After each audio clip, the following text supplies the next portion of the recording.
Aucune actualité ne peut passer inaperçue dans la province du Lualaba sans que les journalistes œuvrant dans cette province ne disent mot. Et donc aujourd'hui, on va parler deux sujets d'abord très capitaux qui intéressent beaucoup des gens et nous allons éclairer l'opinion là-dessus. Il s'agit du dossier des 3 millions de dollars américains que le député Nanou Mbemba a dénoncé que dans la province du Lualaba et dans le Haut-Katanga, ces montants-là est en train de se volatiliser comme ça sans que l'État ne soit au courant. Et donc, c'est un document qu'il a introduit d'abord à l'Assemblée nationale pour qu'on essaie un peu de diligenter une enquête sur ça. On va parler de ça, madame, monsieur. Nous serons là pour vous éclairer avec les coordonnateurs de la cellule de communication. En même temps, nous allons revenir sur les dossiers lycée Mwanga. Où en sommes-nous après la mort de la regrettée Glody? Est-ce que l'école est en pleine construction ou qu'est-ce qu'on entend pour que l'école soit construite dans des normes requises parce que les cours sont pratiquement perturbés. Et donc, c'est de ça, madame, monsieur, qu'on va parler dans ces grands plateaux Actu Lualaba. Vous le savez que c'est un plateau qui réunit les journalistes du Lualaba pour faire face à Josué Muyumba qui est la bouche autorisée du gouvernement provincial afin d'éclairer sur des thématiques qui défraient la chronique. Sur ce plateau, j'ai Josué Muyumba, coordonnateur de la cellule de communication. Bonjour et bienvenue. Merci, monsieur le journaliste. Portez-vous bien? Oui, ça va. Par voilà. La grâce de Dieu. À ma gauche, j'ai les journalistes du Lualaba. Il s'agit de monsieur Pacifique Ndjamba. Il est journaliste, reporter de Life Radio. Monsieur Pacifique, bonjour et bienvenue. Bonjour Chuna, bonjour également à tous les téléspectateurs de Yamani Télévision. Et en plus, nous avons madame Rachel. Elle est journaliste, exerçant son métier dans la province du Lualaba. Madame Rachel, bonjour et bienvenue. Bonjour, merci, chers confrères. Avec ces deux journalistes qui font face à Josué Muyumba, je pense qu'ils ont toutes les questions possibles afin d'éclairer l'opinion sur les deux thématiques qu'on vous avait annoncées dès le début de cette émission. Madame, monsieur, bienvenue. Josué Muyumba, comment se porte aujourd'hui la province du Lualaba? Oui, la province évolue normalement, évolue à merveille, parce qu'il y a une impulsion visible, impulsion d'une femme préoccupée qui est sur tous les fronts pour amener cette province, pour améliorer la qualité de vie de la population du Lualaba, cette population à qui Dieu a donné cette grâce d'être sur un sol et sous-sol rempli de minéraux, rempli de beaucoup de richesses naturelles. C'est le défi qu'elle est en train de relever chaque jour et elle le fait de manière satisfaisante. Ça fait honneur à la femme lualabaise, à la femme congolaise et ça ne peut que attirer l'attention. Bien sûr, il y a l'attention de tous les Congolais, les yeux de tous les Congolais. Beaucoup de Congolais sont braqués sur le Lualaba, c'est tout à fait normal parce que le chef de l'État, Félix-Antoine Tshisekedi Tshilombo, a tenu à valoriser les femmes qui méritent. Les femmes qui ont le souci de changer les choses. Les femmes qui ont le souci de réduire le fossé existant entre les richesses énormes du pays, du Lualaba particulièrement, et la pauvreté grandissante de sa population. Mais qu'est-ce que justifie le voyage prolongé de madame le gouverneur? Bon, je crois que c'était en face de vous, en face d'autres journalistes, je le dis souvent,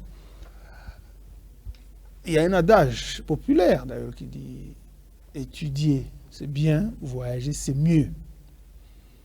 Donc, les déplacements que la gouverneure initie, c'est pour le bien de la population du Lualaba. C'est pour le bien du pays parce que partout où elle sort, elle a besoin de donner à cette population, à changer l'image de cette population. C'est une province, je le dis souvent, une province remplie de beaucoup de richesses, mais qui a du mal à avoir ne serait-ce qu'une bonne route avant l'arrivée de la gouverneure à la tête de la province. La province n'avait presque pas d'immeubles dignes de ce nom. La plupart des ministères évoluent dans des installations ou dans des bâtiments de location. C'est ce qui justifie un peu son séjour je à n'ai pas l'extérieur. encore fini. Laissez-moi terminer. Ouais. Donc, la plupart des ministères évoluent dans des bâtiments de location. C'est pourquoi, chaque fois,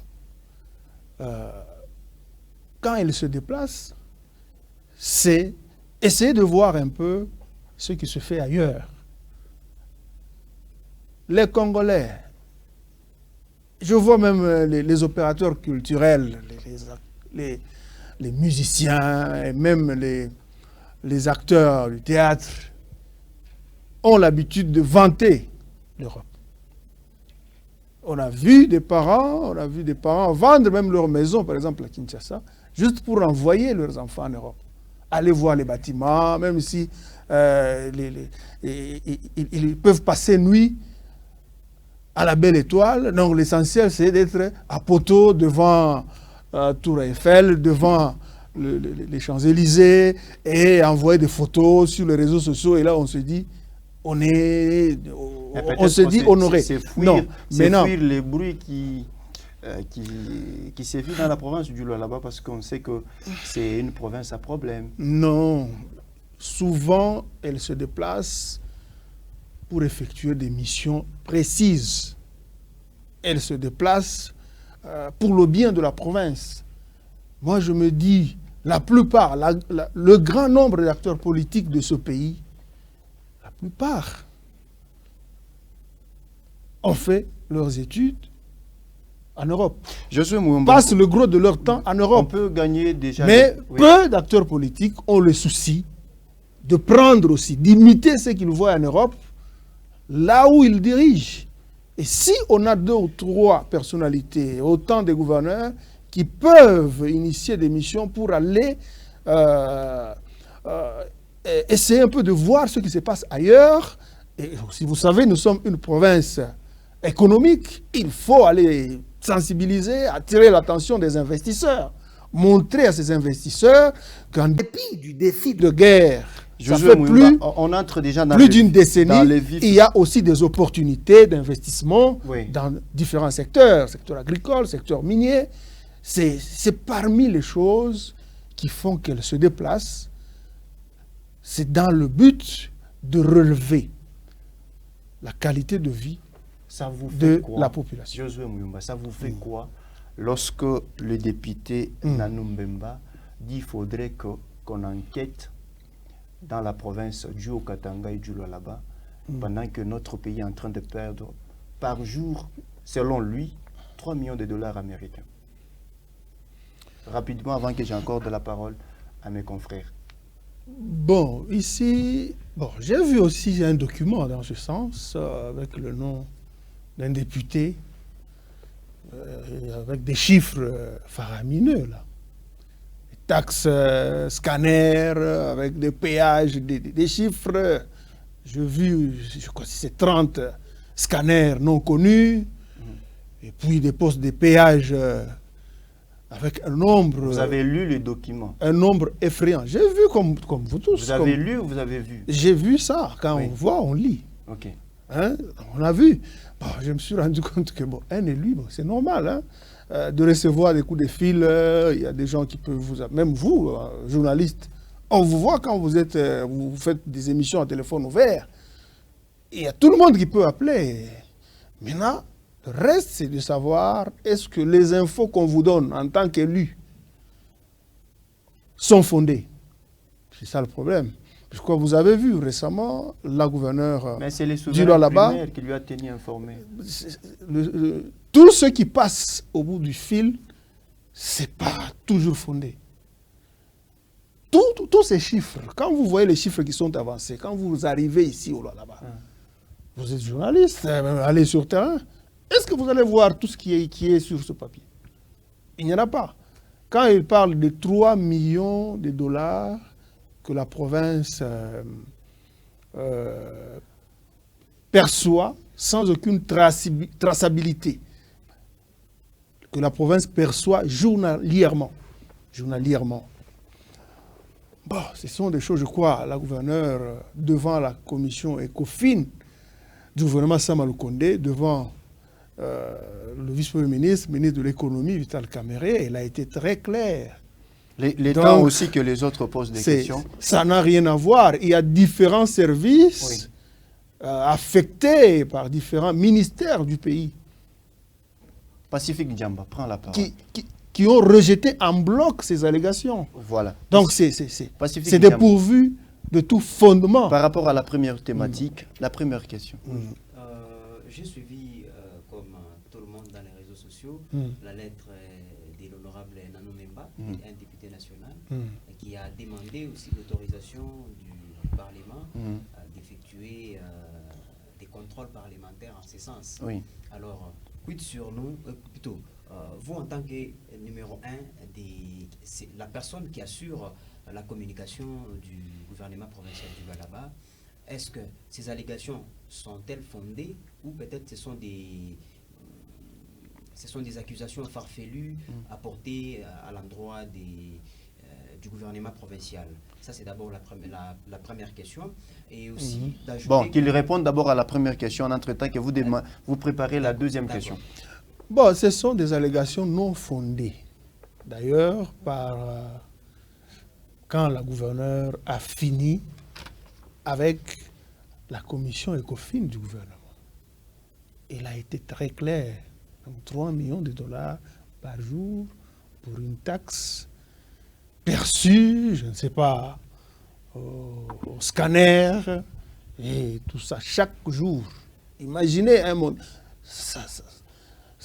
Ça fait bouger même les cheveux des personnes chauves. Donc ce sont des chiffres fantaisistes. Mais vu le nombre de barrières qu'on a dans la province. Ce sont des chiffres fantaisistes. Ce sont des chiffres montés par un camp connu. Un camp connu, le camp des gens, des ennemis du développement de la province du Lualaba. Donc, vous êtes journaliste, je l'ai dit. Descendez sur terrain. Je vous invite à descendre sur terrain et voir, au moins comparer ce qui est dit et ce qui est sur terrain. Donc, ça n'a rien à voir avec la réalité des choses. Ce sont des allégations qui n'ont aucun fondement. Donc, elle est là, le Lualaba, la gouvernance actuelle est très à l'aise. S'il y a des gens qui veulent enquêter, qu'ils viennent. S'il y a l'Assemblée ou les journalistes, pas les journalistes, les députés ou une commission parlementaire peut, si elle veut venir. En tout cas, il n'y a rien à cacher. Tout se déroule dans la transparence. Oui. Le gouvernement Masuka est victime de sa bonne gestion. C'est clair. La deuxième question. Ce qui gêne, ce qui embête, c'est des tracteurs. La deuxième question. Vous parlez des ennemis, du développement que connaît la province du Lualaba. Que dites-vous des allégations ou les victimes, les conducteurs des tracts qui, nous avons vu via les réseaux sociaux une émission tournée par un confrère du Lualaba ici, qui a fait passer, qui a interviewé les chauffeurs des tracts qui parlent des $100 comme frais des scanners. Au-delà de ce $100, il y a également $30 qui est perçu, les $30 des parkings.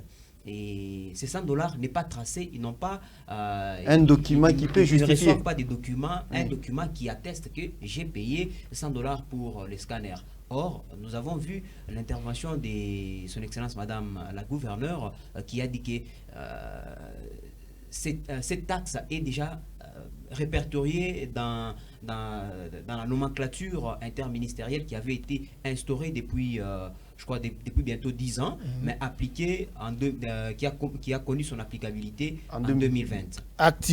Réactivée en 2020. Voilà. Donc, alors, ma question est de savoir... ces gens-là ont menti. Ces gens-là ont menti devant les caméras de notre confrère ou peut-être ils ont été ils ont été stimulés pour se défouler en ce sens. Bon, la gouverneure était très claire. C'est la taxe répertoriée dans la nomenclature des taxes à la matière. Et ça revient à 100 $. Et vous regardez actuellement, il y a une baisse d'exportation du cuivre et du cobalt dans la province du Lualaba. Et la fréquence des camions a sensiblement diminué. Donc si vous faites un simple calcul, vous allez vous rendre compte que ça n'avoisine même pas le montant qui est gonflé dans les réseaux sociaux. C'est là que moi je vous invite à descendre aussi sur le terrain. Parce que au Lualaba, et même beaucoup plus, parce que c'est au Lualaba où nous sommes, tout ce qui se dit, surtout avec la prolifération, avec l'avènement des réseaux sociaux, les détracteurs de la gouverneure fabriquent aussi des gens qu'ils mettent les images comme avec les réseaux sociaux ou quoi, ça c'est... chacun peut manipuler comme il veut. Il n'y a pas de crédibilité. Quand quelqu'un passe devant le micro d'un journaliste ou devant la caméra d'un journaliste et qu'on diffuse, qu'est-ce qui prouve que cela est vérifié? Ça ne veut pas dire que quand quelqu'un se pointe devant un camion, l'objectivité. Ici, on voit maintenant des acteurs des médias militants, payés, financés, dans le sens de nuire. Heureusement, la plupart des gens qui se précipitent à mentir, l'opinion lualabaise, sont toujours rattrapés par la réalité des choses, par la vérité des faits sur le terrain. Donc ça ne veut pas dire, moi je vous invite aussi à aller, au lieu de vous fier à ce que vous voyez, parce que telle personne est instrumentalisée, disent-ils, dans la plupart des cas, ce sont des militants. Vous sentez qu'il n'y a aucune objectivité. Parce que l'objectivité dans le traitement de l'information, je ne peux pas vous apprendre, il faut équilibrer. Vous connaissez ce que signifie équilibrer l'information.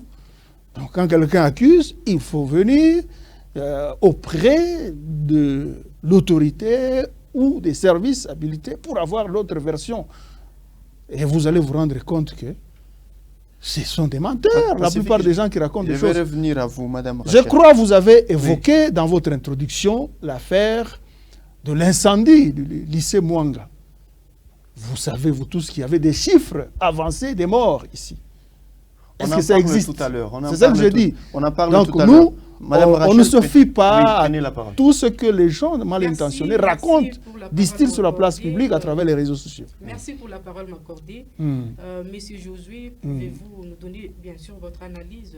Est-il possible de réaliser 3 millions de dollars en un jour? C'est impossible. C'est impossible vu la fréquence des camions qui sortent, qui passent par le scanner. C'est impossible. La gouverneure l'a détaillé, a balayé du revers de la main ces allégations. Donc ce sont des chiffres, je vous ai dit, dans cette province, il y a un petit groupe de personnes qui ne sont occupés qu'à faire ça, à organiser des trucs pour mentir devant la grandeur du travail abattu, qu'on voit nuit et jour, le travail de transformation des infrastructures routières, des infrastructures aéroportuaires, ce qui attire. Donc, face à cette grandeur des réalisations pour l'intérêt de la population, le petit camp des détracteurs de Masuka je comprends bien, monsieur Josué, pour vous, c'est un faux débat d'acquiser la province. Pardon? Si je vous comprends bien, c'est un faux débat d'acquiser la province. Et il faut critiquer, il faut accuser, comme vous aimez le dire, avec des éléments probants, avec des preuves. Je vous ai donné un exemple ici. Il y avait le dossier, l'affaire Kanyama KCC. Vous avez vu, vous qui aimez faire foi à n'importe quelle image, vous avez vu, on a fait circuler des vidéos d'autres provinces pour faire croire à l'opinion que non, ici, il était question des enfants que la police envoyée par le gouvernement a voulu ravir, prendre de force pour amener à Kanyamaka CC. Donc ce sont des choses, c'est quoi vous êtes habitués. Je vous invite à être objectif. Tout ce qui est distillé sur les réseaux sociaux, ça ne veut pas dire que cela est vrai. Je vous invite à renforcer votre crédibilité, à vérifier. Josué Muyumba, les témoins qu'on a trouvés sur place ont déclaré on leur fait payer $100. Est-ce qu'avez-vous les chiffres ou bien les montants normaux reconnus par la province qu'on fait payer à ces gens-là? Pardon, le montant normal, c'est $100 au niveau du scanner. C'est la taxe qui est reconnue. Notre ami de Life l'a évoqué. C'est la taxe qui est reconnue. Ça a été même répété auprès... Donc, la gouverneure a répété cela devant les médias après son échange à sa séance du travail avec la commission ECOFIN. Donc, c'est ça, c'est la taxe reconnue. Et c'est bien tracé. Il n'y a pas que les services de la province. Il y a aussi les services des différents ministères au niveau national. C'est pourquoi je vous dis, ceux-là, avec l'intention de nuire, qui gonflent, qui distillent du mensonge, ils sont souvent rattrapés par la version officielle, la vérité des faits que nous donnons régulièrement. Parce que le mensonge, au début, quand vous entendez avec ce que certains de vos collègues aiment faire de la presse sensationnelle, je crois souvent quand nous donnons la version des choses, ils se retrouvent réduits dans leurs petits souliers. Voilà, rapidement. Monsieur Josué, est-ce que le nouveau péage ne serait pas la cause de ces révélations? Quel nouveau péage? Mais bien sûr, nous avons un nouveau péage. Il y a du côté Samoukinda. Tout. Écoutez, tous les péages sont répertoriés. Vous voyez? Tous les péages sont répertoriés et tous les péages sont officiels. Parce que quand vous gonflez, on gonfle des chiffres effrayants des postes des péages. Et on dit aucun service. Donc ce sont des postes non tracés, non connus par Kinshasa. Vous voyez ici dans la province, vous voulez mettre Lulalaba comme une entité en dehors de la RDC. Il y a beaucoup de services qui n'ont rien à voir avec la gouvernance provinciale. Et vous dites que tous ces services ne voient rien de cet argent ou de ces postes de péage ou illégaux. Ils sont aussi impliqués dans illégaux. ça. Non, écoutez, ça n'a rien à voir. On doit faire confiance aux services pacifique, étatique à la matière. Donc Donc on ne peut pas... Il y a des gens qui pensent parfois que l'État n'existe pas. L'État est mort. Non, l'État n'est pas mort. Il y a tous les services. Il y a DGM, il y a ANER, il y a DEMIAP. Il y a beaucoup de services de l'État qui font rapport et leur rapport n'a rien à voir même avec pacifique la parole. Le gouvernement provincial. Donc tous ces services, vous pensez que ça peut échapper, ce qui est raconté, les chiffres qui sont avancés, ça peut vraiment échapper à tous ces services pour qu'on en arrive à des montants de ce genre. Rapidement, je ne pense pas. Est-ce que vous avez les chiffres exacts qui perçoit la barrière des Moutaka chaque jour? Donc ici, comme vous avez dit, les chiffres en cette matière, il y a des services habilités. Donc ici, je suis venu pour faire voir à l'opinion, je crois comme vous m'avez invité, pour faire voir à l'opinion, avec un simple calcul, des taxes reconnues, des taxes répertoriées dans les documents officiels, ça n'a rien à voir. Vous voyez? Donc c'est là que moi, je vous invite à avoir l'habitude d'être aussi des journalistes de terrain. Allez voir. Ne vous fiez pas à tout ce que vous voyez sur les réseaux sociaux. Il y a beaucoup de mensonges. Descendez aussi. On a vu ici des gens monter sur leurs chevaux. Parce que les travaux de construction, de modernisation des infrastructures routières, ici ou là-bas, ça se déroule même pendant la saison des pluies. On a vu quand les travaux avaient commencé, les travaux, par exemple, l'élargissement de la route nationale numéro 39, quand il y avait le creusage de part et d'autre, on a vu des gens, même certains activistes des droits de l'homme mal intentionnés, monter sur leurs chevaux pour dire non, pourquoi on a creusé ici, et pourquoi.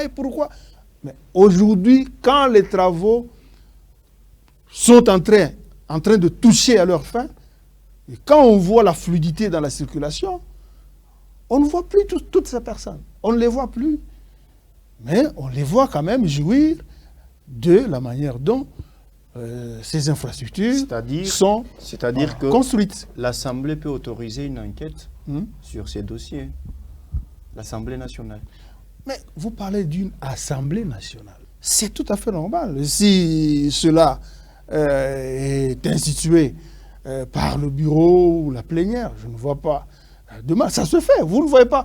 La plupart, par exemple, même les élus, même dans leurs vacances parlementaires, ils ont le droit, parce qu'ils n'ont pas plénière chaque jour, ils ont le droit de venir de sillonner dans n'importe quel coin du pays pour chercher à avoir de la lumière sur certaines questions d'intérêt public. Voilà, nous invitons... C'est normal. Avant peut-être des chutés, selon certaines indiscrétions, les chauffeurs se plaignent disant que pour l'exportation des minerais, quitter Kolwezi pour arriver à Kasumbalesa, ils payent pratiquement $1,400.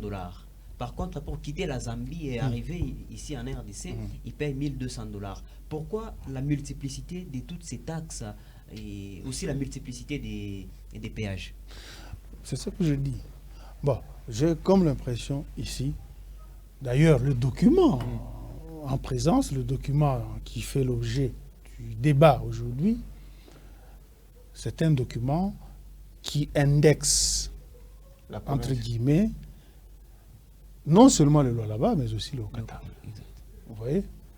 Mais on voit les haineux mettre cela uniquement sur le dos du Lualaba. Même si c'est un document qui contient beaucoup de contre-vérités. C'est juste une observation que je veux apporter là-bas. Donc, parce qu'on cite le Lualaba, on oublie même l'autre province. On oublie même l'autre province qui est indexée. Ce n'est pas pour accuser l'autre province. Donc c'est pour faire voir à l'opinion la capacité de nuisance de ce petit groupe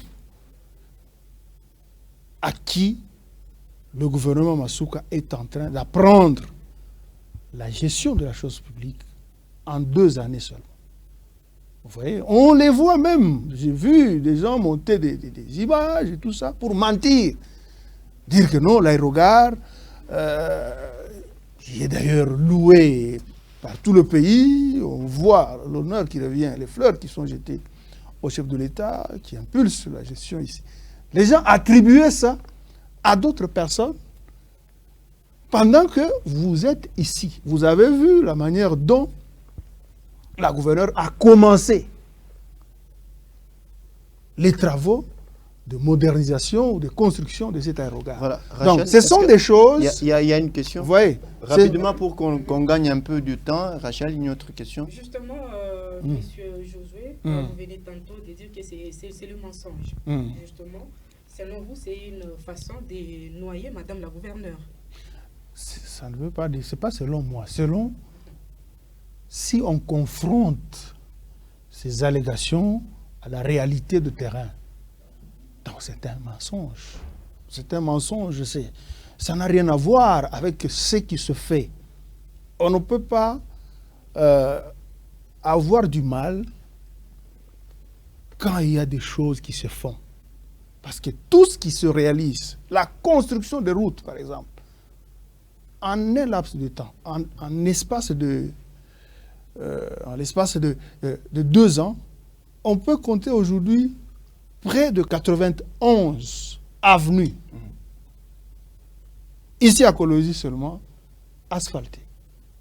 Vous voyez, en un laps de temps. Et la circulation, vous allez vous rendre compte que c'est dans toutes les communes qu'il y a la construction des routes.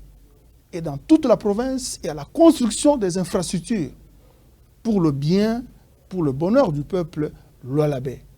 Donc, ce sont des choses qui bénéficient même à ce petit groupe de détracteurs, mais on le voit toujours monter, organiser des choses pour mentir.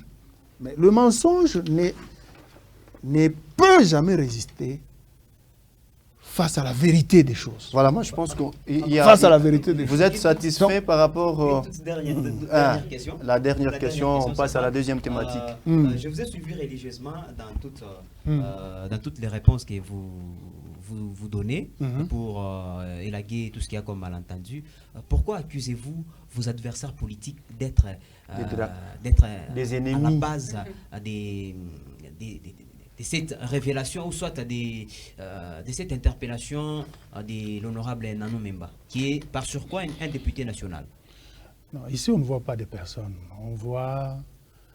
C'est pas qu'on accuse. Les choses sont visibles. Ça se voit. Et nous connaissons les jeux et les joueurs. Et vous connaissez d'ailleurs mieux que moi. Qui finance qui? Et aussi, vous avez tendance à éviter de citer nommément tous ces gens. Non, écoutez, ce n'est pas mon travail. Je n'ai pas le temps de citer les gens. Mais vous, étant professionnel des médias, vous connaissez le groupe de personnes, vous connaissez à quoi ça ressemble. Donc, c'est un groupe. Moi, je n'ai jamais vu un degré impressionnant de haine dans ce petit groupe. Comme c'est facilité avec la démocratie, avec les réseaux sociaux, tout le monde se pointe et peut raconter des choses.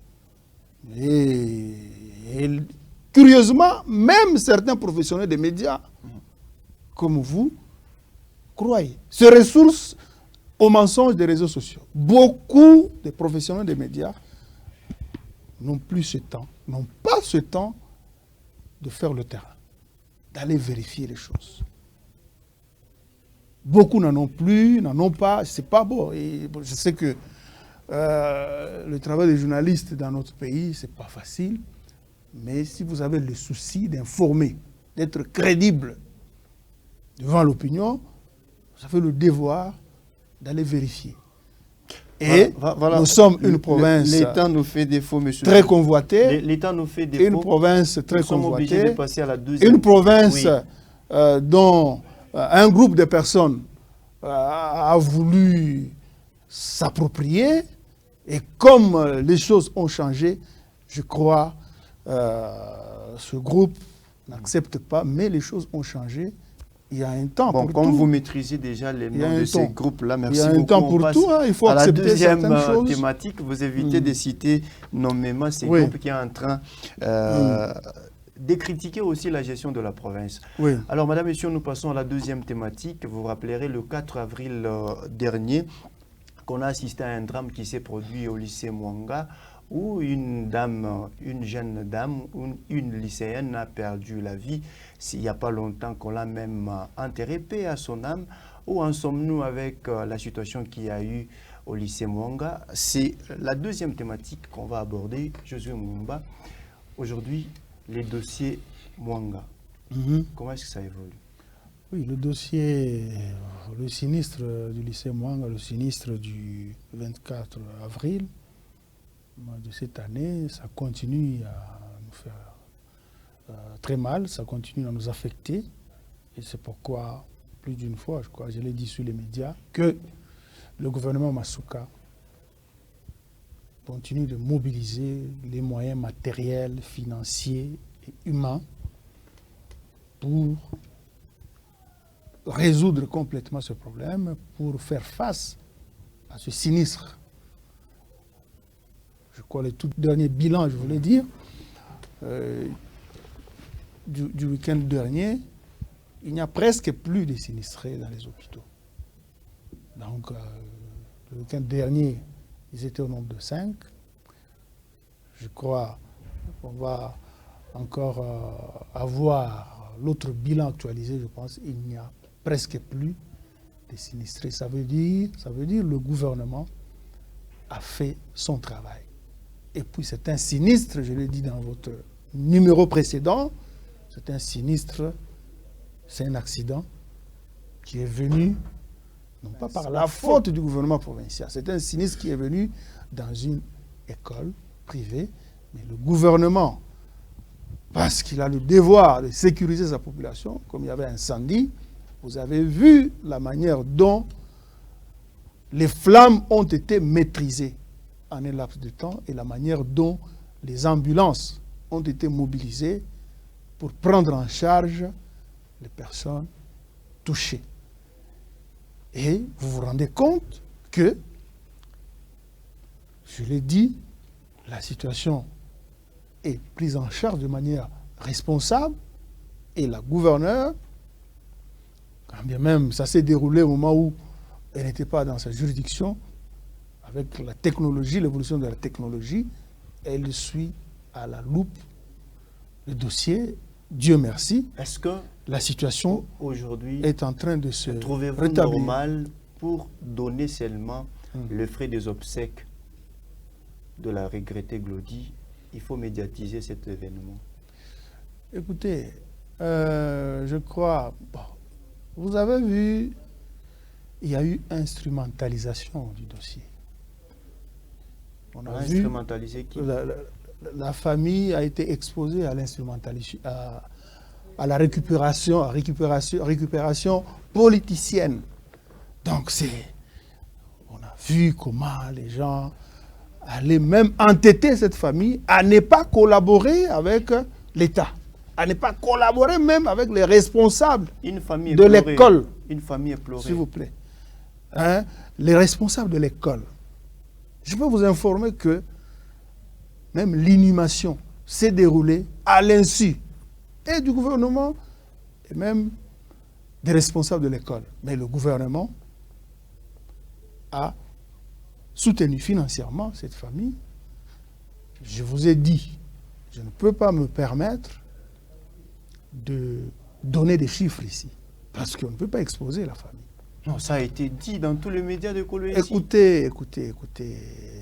Vous savez, il y a des acteurs politiques, des tracteurs de la gouverneure, qui ont même mis leur quartier général, caméraman, journaliste, au lieu du deuil, juste pour inciter cette famille, je ne sais pas, à faire quoi, et tout ça, pendant que le dossier est entre les mains de la justice.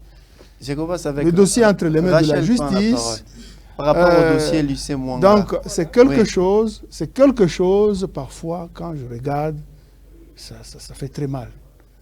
Donc, c'est une famille, nous n'avons pas tous souhaité le décès de la fille, Glody Tanga, mais c'est arrivé, mais le gouvernement n'a pas croisé les bras. Le gouvernement a soutenu, s'est comporté en responsable. Merci beaucoup. Pour soulager, Rachel, rapidement. Pour soulager cette famille en dépit de l'instrumentalisation des ennemis du développement. Écoutez d'abord la question. Oui, je disais l'apport du gouvernement provincial de la défunte, la regrettée après l'enterrement. Le gouvernement provincial a soutenu, comme il se doit, les obsèques. Le gouvernement a soutenu financièrement. Moi, je ne peux pas, je crois que vous m'aviez posé cette question avant, je ne peux pas me je ne peux pas me livrer à cet exercice périlleux d'avancer des chiffres. Non, la famille a eu autant. C'est exposer cette famille. Mais vous allez vous rendre compte que si la famille a inhumé l'enfant, elle n'a déboursé aucun rond. c'est le gouvernement provincial la famille a qui témoigné a tout avoir perçu, supporté. La famille a témoigné avoir perçu 6 000 $ de la part du gouvernement. S'il vous plaît, êtes-vous au courant? s'il vous plaît, moi je ne veux pas verser dans cette polémique. Okay. Vous voyez, la famille a eu tout ce qu'il a fallu pour couvrir les obsèques. Donc, si la famille a inhumé dans des conditions honorables sa fille, c'est par la volonté, c'est parce qu'il y a eu un appui responsable du gouvernement. Il y a une deuxième question. Monsieur Josué, les téléspectateurs veulent savoir qu'est-ce qui n'a pas su marcher entre les deux partenaires, le gouvernement et la famille. Non, moi je veux qu'on puisse sortir cette famille dans cette polémique. Mais vous avez suivi le ministre de l'Intérieur, les tons qu'il a utilisés pour reprocher la famille. S'il vous plaît, le gouvernement a constaté avec tout le monde la manière dont cette famille s'est laissée, parfois, est tentée de se laisser instrumentaliser. Vous voyez ? C'est tout à fait normal de constater certaines irrégularités dans le chef, dans la gestion des obsèques du côté de la famille de la victime. Mais ce sont des choses à minimiser parce que ce qui est important, c'est que la famille a eu tout ce qu'il a fallu pour faire face à l'inhumation de manière pacifique. Honorable, comme je l'ai dit. Pacifique, prenez la parole. N'est-ce pas, dit-on, que gouverner, c'est prévoir. Connaissant bien la tournure des récupérations politiciennes dont fait face la province du Lualaba, pourquoi, dès le premier jour, le gouvernement n'a pas su être en contact permanent, si peut-être il a été en contact, en contact permanent avec la famille, pourquoi ne pas chercher à encadrer pour, d'une autre manière, demander à la famille d'arrêter de se livrer à ces jeux des ping-pong ou ces jeux des caméras. Chaque fois, tel média arrive, il interroge, tel organisme arrive, interroge la famille sur la prise en charge qu'il pouvait d'une manière ou d'une autre. C'est pas obligatoire. C'est pas obligatoire que le gouvernement pouvait prendre en charge. Réagir promptement. Il fallait l'intervention des médias pour que le gouvernement puisse réagir. Écoutez, je crois, je suis intervenu sur cette question il y a peu. Ici, d'abord, l'enfant était hospitalisé. L'enfant avait eu un choc au niveau du crâne. Je vous ai dit, parce que le gouvernement est intervenu à temps pour maîtriser les flammes, aucune victime n'a été touchée par ces flammes.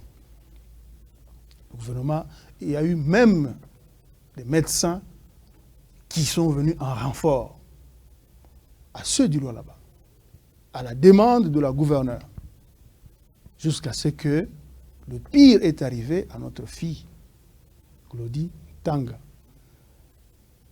Dire que le gouvernement a coupé le contact, non, c'est faux et archi faux. Le gouvernement ne peut pas gérer les émotions des familles. C'est vraiment des dossiers privés.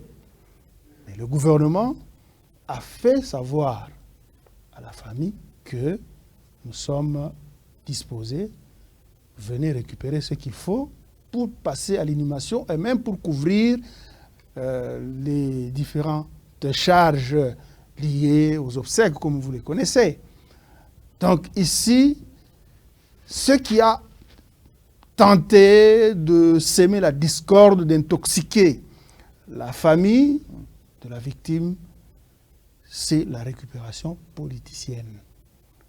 Il y a des gens qui ont voulu mettre ce décès sur le dos du gouvernement Masuka, pendant que c'est un gouvernement qui se démène, qui a continué à se battre bec et ongle pour récupérer toutes les victimes. Et c'est chaque jour qu'elles ont quitté les centres d'hospitalisation. Donc, c'est quelque chose, on a vu même ces mêmes détracteurs amener cette famille à... Non, il faut demander, comme apparemment c'est le gouvernement qui est responsable, il faut demander, j'ai entendu même des chiffres allant à hauteur même de 100 000 $, des dommages et intérêts. Donc, ce sont des chiffres, parfois, ça m'a fait tiquer. C'est un dossier qui est entre les mains de la justice. C'est un sinistre qui est parvenu dans un bâtiment privé et le gouvernement a fait dans les limites de son pouvoir et la justice va établir les responsabilités. Si la justice établissait que non, le gouvernement par rapport à ça, selon la loi, vous devez payer autant. L'État, le gouvernement va prendre ses responsabilités. Mais il ne faut pas chercher à trouver la petite bête dans le camp du gouvernement pendant que c'est un gouvernement qui a qui a la bonne volonté, qui a eu dès le début du sinistre, le gouvernement s'est comporté, s'est démené, s'est battu pour qu'on en arrive là à sauver au moins rapidement, pacifique. Plusieurs vies des personnes affectées par ce sinistre. Et pourquoi est-ce que le gouvernement a utilisé un ton, a haussé les tons? Parce que quand je parle du gouvernement... Devant la famille éplorée. Devant la famille éplorée. Pourquoi je parle du gouvernement? Parce que le ministre a représenté l'autorité provinciale, a représenté toute l'équipe de l'autorité provinciale. Pourquoi avoir tonné sur une famille éplorée et devant les caméras? Pourquoi ne pas user d'une certaine sagesse dans la gestion de ce dossier, tout en sachant que la famille a été abordée par plusieurs organismes. Utiliser un langage compatissant. Et vous avez vu plus d'une fois, parce que vous parlez du ministre de l'Intérieur, Théoda Kapenda, vous l'avez vu plus d'une fois. Il était sur le lieu du deuil. Et vous avez entendu la manière dont, avec beaucoup de sagesse, il a échangé avec la famille pour l'amener à ne pas se laisser entraîner dans des polémiques politiciennes. Donc, ce que vous avez vu, je crois, il y avait peut-être une vidéo de certains acteurs de médias mal intentionnés qui ont voulu mettre de l'huile au feu. J'ai appelé le responsable de cette chaîne. J'ai longuement échangé avec lui pour lui faire voir que les médias que vous êtes, vous avez le devoir de vrai pour calmer les choses. Il ne faut pas que nos médias se comportent en radio mille collines. Aujourd'hui, le Rwanda se retrouve dans une situation qui continue à affecter même la RDC jusqu'à ce jour à cause du comportement d'un média ou des acteurs des médias irresponsables. J'ai invité ce média à la responsabilité, à ne pas chercher à jeter le discrédit sur les autorités qui veillent nuit et jour pour notre paix et notre sécurité. Et vous savez, quand on est ministre de l'Intérieur et de la Sécurité, c'est parmi les personnalités qui ont très peu de temps de sommeil pour veiller à la paix, à la tranquillité des citoyens. Voilà. La famille, plutôt le gouvernement, a pu, d'une certaine manière, arranger avec la famille par rapport à ce qui se trame, à ce qui est en train d'être récupéré aujourd'hui. À travers une enveloppe. Et il y a... Non. Pas d'une enveloppe. C'est pas... Non, parce que je vois le présentateur principal, l'enveloppe, c'est normal parce qu'il fallait appuyer et soutenir une famille en détresse. Il ne faut pas mettre ça dans le lot de corruption. Ça n'a rien à voir. Le gouvernement n'a rien à cacher dans ça. Le gouvernement est juste intervenu pour soutenir un citoyen, un Lualabé ou une famille lualabaise en détresse. C'est tout à fait normal. Hormis ce que le gouvernement provincial a fait par rapport, disons, soutenir la famille, on sent que le gouvernement fait abstraction de ce qui est arrivé à Mwanga. Aucun soutien. Mwanga a perdu ses biens matériels. Jusque-là, rien. Nous voyons que les mouvements associatifs apporté à la place du gouvernement. Pas à la place du gouvernement. Il y a des personnes il y a des entreprises et d'autres personnes de bonne volonté. On ne peut pas empêcher, ça se fait partout au monde.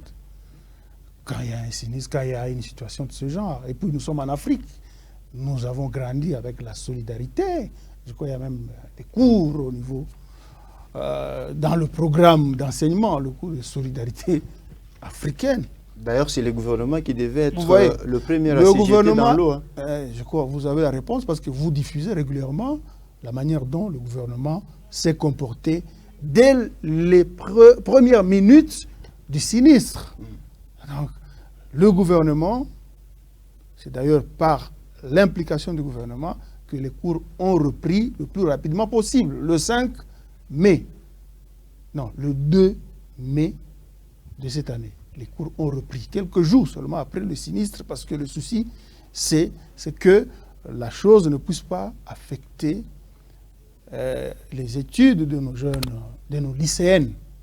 C'est ce qui s'est fait. Vous avez vu le ministre provincial de l'enseignement, Alain Kantenga, avec différents responsables, même les responsables de l'école et ceux d'autres responsables du secteur, multiplier des réunions. Et le bâtiment a été affecté à 50%, mais les dispositions ont été prises pour que les cours se donnent dans d'autres locaux en vue de faire en sorte que le calendrier soit respecté. Mais le gouvernement ne croise pas les bras. Il y a une commission d'enquête. Vous avez une question? Pour établir, rapidement une question. pour chiffrer les dégâts. Tout est politisé, justement, on a l'impression que tout est politisé au là-bas. Qu'est-ce qui est à la base? Non. Les ennemis. Non, il y a ceci. Les détracteurs. Vous connaissez la manière dont ça a été exploité. J'ai vu même sur les réseaux sociaux. Et surtout, pourquoi vous voulez attendez, trop accuser? Il n'y a pas de trop accusés ici. Il est question de montrer, de constater. Nous, on constate seulement. Vous avez vu, je vous ai parlé, il y a des gens qui ont avancé des chiffres. Je crois parmi vous, il y en a qui ont même relayé des chiffres mensongers.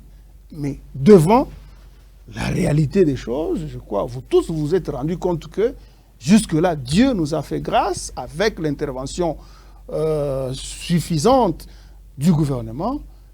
On déplore une personne qui nous a quittés.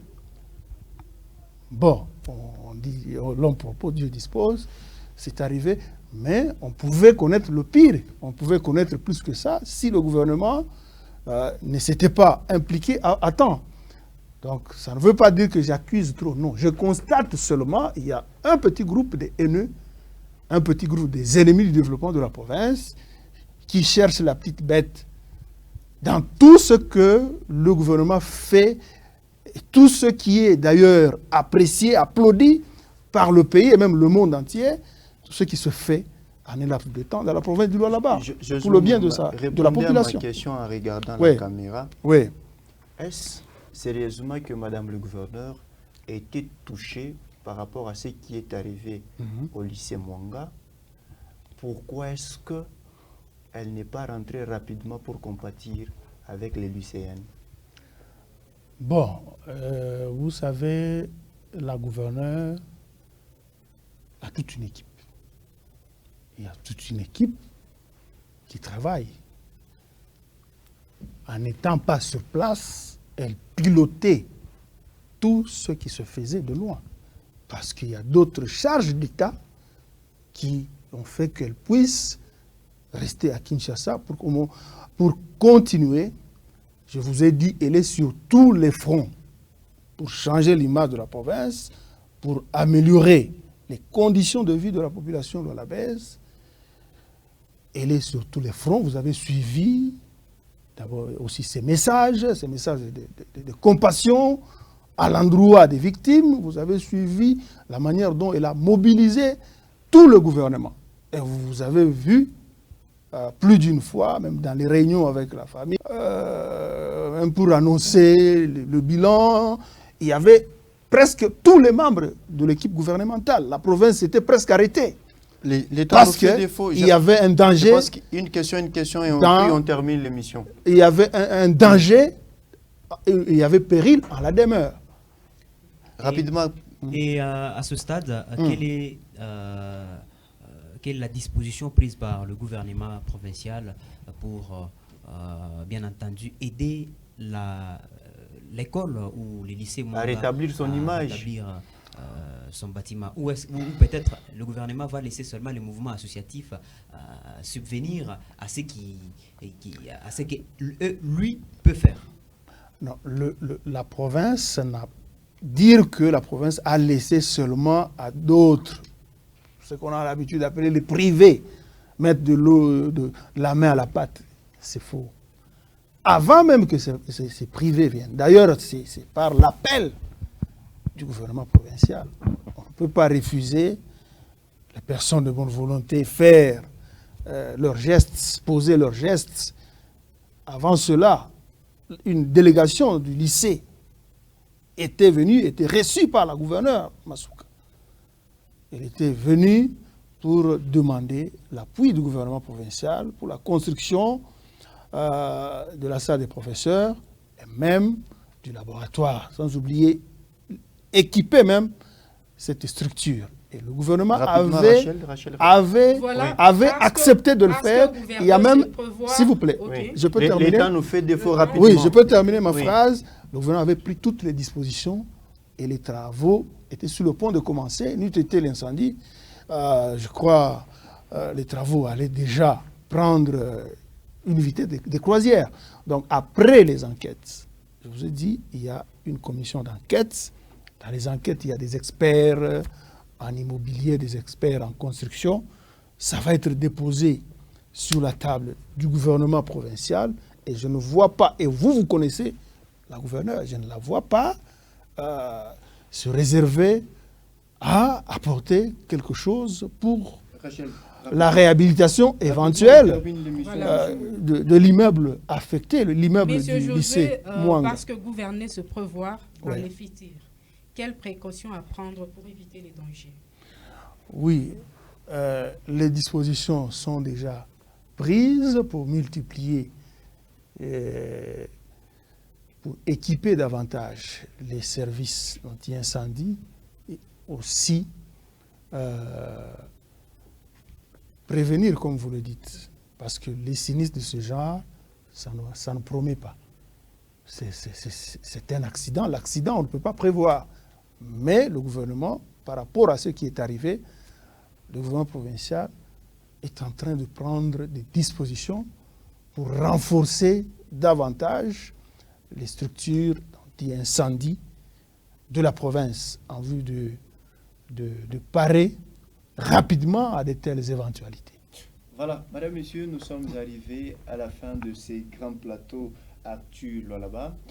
C'était pour moi un réel plaisir de vous présenter cette émission. Merci à mes confrères avec qui on a co-animé cette émission. Merci à Josué Moyumba d'avoir répondu aux questions des journalistes du Lualaba. D'ici là, portez-vous bien et ciao.